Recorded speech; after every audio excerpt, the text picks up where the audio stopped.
Honda కార్లకి మంచి demand, మంచి పేరు ఎందుకుంది అంటే అక్రాస్ ద వరల్డ్ ప్రపంచంలో అంతా కూడా హోండా కార్లకి మంచి పేరు ఉందన్నమాట. ఎందుకు అంటే main thing reliability and durability. ఇది చాలా ఇంపార్టెంట్ ఏ ప్రోడక్ట్స్లో అయినా, ఎస్పెషలీ కార్స్లో. నమ్మకం ఉండాలి. ఎందుకు? మనం ఎక్కడికైనా బయట వెళ్ళినప్పుడు, దూరం వెళ్ళినప్పుడు, ఎక్కడికైనా సరే, ఆఫ్ రోడ్ అయినా, లాంగ్ జర్నీస్ అయినా, మన ఇండియాలో లేవనుకోండి ఆఫ్ రోడింగ్ కార్స్ హోండాలో, బయట అన్నీ అమ్ముతారు వాళ్ళు. సో వాళ్ళు ఫెయిల్ అవ్వడం అనేది, మధ్యలో ఆగిపోవడం, పార్ట్స్ ఫెయిల్ అయిపోవడం, కొత్త కారుల్లోనే సడన్గా ఆగిపోవడం, సమ్ లీకేజెస్, పార్ట్స్ ఫెయిల్యూర్ అవేమీ జరగవు అనమాట. సో అవి హ్యాపీగా పనిచేస్తాయి, కొన్ని లక్షల కిలోమీటర్లు వెళ్తాయి అన్నమాట. రిలయబిలిటీ అండ్ డ్యూరబిలిటీ అంటే చాలా ఎక్కువ సంవత్సరాలు వాడుకోవచ్చు సమస్యలు లేకుండా, అనవసరంగా పార్ట్స్ మార్చకుండా, ఎప్పుడు పడితే అప్పుడు వితిన్ ఫ్యూ డేస్. ఇప్పుడు పార్ట్స్ మారుస్తాము, ఇమీడియట్గా ప్రాబ్లం వస్తుందన్నమాట. మార్చిన ఫ్యూ డేస్కే ఫెయిల్ అవుతుంది, పని చేయదు, మళ్ళీ మార్చాలి. అలా ఉంటాయి కొన్ని బ్రాండ్స్. ఈ హోండాలో అలా ఉండవు అనమాట.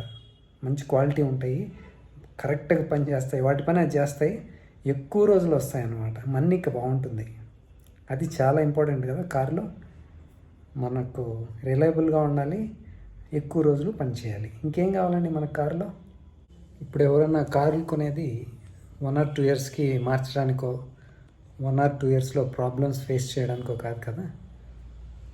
కొన్ని సంవత్సరాలు అంటే 10-15 ఏళ్ళు, 20 ఏళ్ళు, ఇంకా ఎన్ని సంవత్సరాలైనా వాడతారు. ఫారిన్లో అయితే చాలా సంవత్సరాలు కార్లు వాడుతూ ఉంటారు. ఇండియాలో కూడా చాలా ఉన్నాయి అలా కార్లు.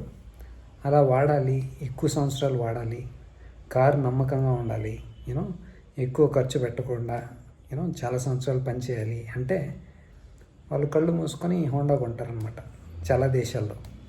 సో మనకు కూడా కొన్ని సంవత్సరాల ముందు వరకు ఇలాంటి పరిస్థితే ఉన్నిందనమాట. హోండా అంటే ఇప్పటికి కూడా హోండాకి చాలామంది ఫ్యాన్స్ ఉన్నారు, డై హార్డ్ ఫ్యాన్స్ ఉన్నారు.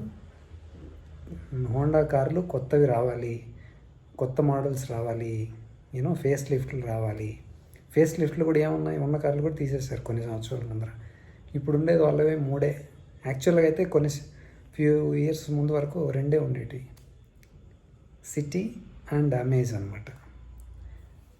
ఈ మధ్యకాలంలో ఎలివేట్ కూడా లాంచ్ చేశారు. అంతకుముందు 2 ఉండేవి, అంతకుముందు ఉండేవి కొన్ని.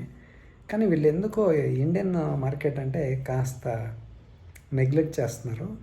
దానికి రీజన్స్ కూడా ఉన్నాయి, మనమే ఒక రీజను. ఏంటంటే మన దేశంలో ఉన్న ట్యాక్స్లు అనమాట, ట్యాక్స్ స్ట్రక్చరు. ఇది చాలా కాంప్లెక్స్.